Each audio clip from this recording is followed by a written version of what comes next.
मैं चंद्र प्रकाश सिंह आज उत्तर प्रदेश के बाराबंकी जिले के राम सनेही घाट तहसील अंतर्गत और ये लकड़िया ग्राम पंचायत क्षेत्र में एक भव्य और दिव्य स्थल है जो कहीं न कहीं शासन प्रशासन की नज़रों से ओझल है और उसको आज हम दिखाने के लिए हमारी भारत प्रकाश न्यूज़ चैनल की टीम यहाँ पर मौजूद है, जिसमें हम आपको यहाँ की हकीकत से रूबरू कराने का पूरा प्रयास करेंगे। आइए आपको ले चलते हैं उस धार्मिक स्थल पर जो दिव्य स्थल है, जो की तरीके से ये ओझल है सभी की नज़रों से, और उसको हम दिखाने का पूरा प्रयास करेंगे, जिसको आप देखेंगे जो रहस्य ही आज भी यहाँ बना हुआ है। आइए ले चलते हैं आपको उस दिव्य स्थल पर। यहाँ सबसे पहले हम अपने सूच को उतारेंगे जो हमारी सनातन परंपरा है, और उसको निभाते हुए हम दिव्य स्थल की तरफ बढ़ रहे हैं। और ये आइए आपको ले चलते हैं हम इस दिव्य स्थल पर, और ये वही दिव्य स्थल है। ये जंगलों में एक वीरान सा है और खोया सा है, जिसे लोग ढूंढना चाहते हैं, लेकिन उनको जब जानकारी होगी तभी उस रहस्य का पर्दा उठेगा। ये वही दिव्य स्थल है ये जिसका हम भी प्रणाम करते हैं इस दिव्य स्थल को। और जैसा कि हमारे श्री रामचरितमानस में भी इस स्थल का जुड़ा हुआ भाग मिलता है, जिसमें अयोध्या कांड में 321 दोहा में उसमें तीसरी जो चौपाई है उसमें लिखा हुआ है, हमारे गोस्वामी तुलसीदास जी ने बहुत ही सुंदर शब्दों में उन्होंने रचना की, और उसमें सीधा चौपाई में लिखा है कि सई उतर गोमती नहाए, सई उतर गोमती नहाए, चौथे दिवस अवधपुर आए। और ये स्थल वहीं पर है, इसी के पास में जस्ट गोमती नदी है जो आदि गंगा का जिक्र आता है। और ये जस्ट इसी झाड़ियों में छुपी हुई झाड़ियों के उस पार जैसे हम आपको ले चलेंगे तो वहां पर आपको गोमती नदी का एक भव्य नज़ारा देखने को मिलेगा। और इस स्थल की एक विशेषता है कि यहाँ पर जब हमारे प्रभु वनवास जब पलायन कर लिए घर से, तो इसकी खबर जैसे ही भरत को होती है, उनके हमारे भरत जी वापस आए, तो यहाँ आ करके जब जमुना जी, गंगा जी और सई एक नदी है जो शायद आज विलुप्त होने के कगार पर सुनने में बहुत सारी चीज़ें रही, और उसी में गोमती नदी एक आदि गंगा का जिक्र है जो आज भी हमारे सबके सामने प्रत्यक्ष एक प्रमाण है।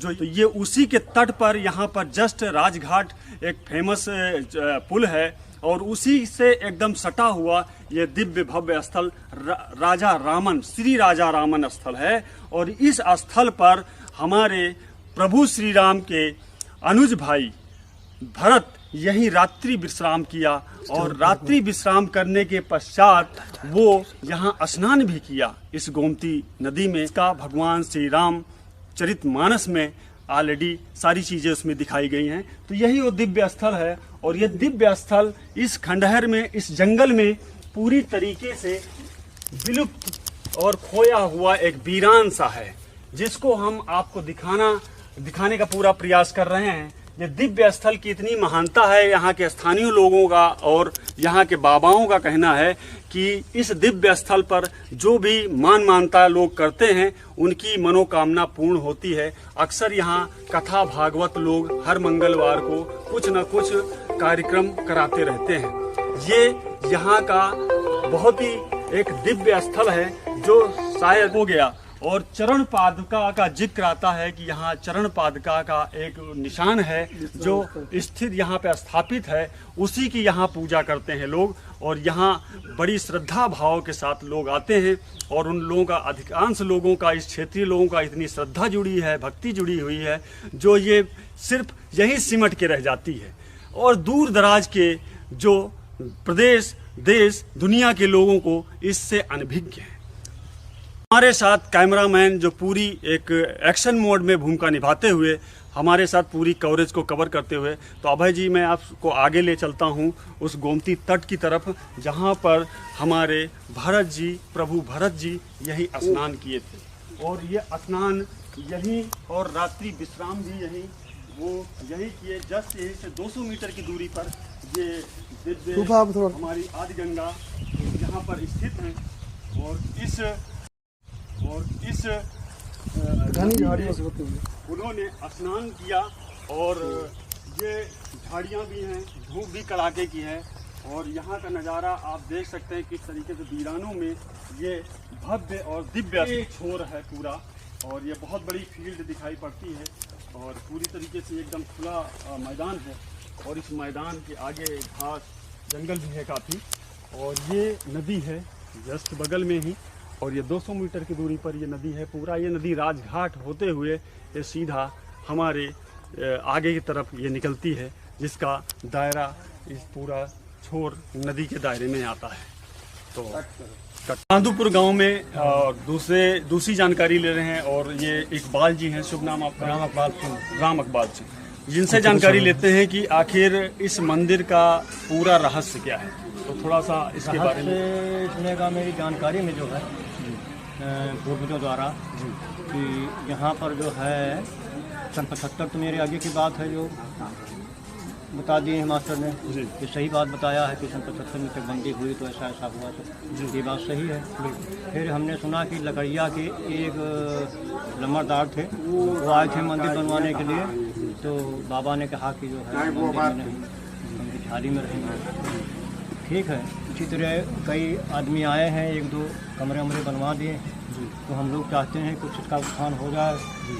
सिद्धि यहाँ पर थी, आवाज़ भी है, लोग जाते हैं। जैसा सिद्धि कैसी आपको यहाँ पहले क्या महसूस, यहाँ क्या था? यहाँ हमने यहाँ तक देखा है, लखनऊ तक आदमी आए हैं, तो यहाँ पर फेरी लगाए हैं, उसके बाद सीढ़ी थे वो ठीक हो गए। लेकिन इस मंदिर का असली स्वरूप क्या है? यहाँ कौन है?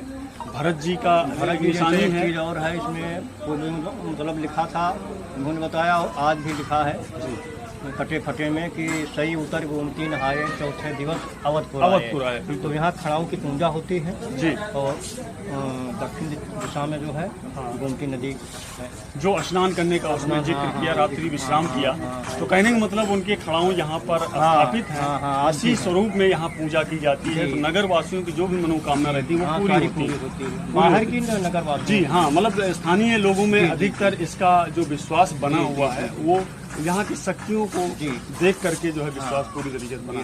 धन्यवाद, और बने रहिए भारत प्रकाश न्यूज चैनल पर, हम आपको ताज़ा तरीन जानकारी देते रहेंगे।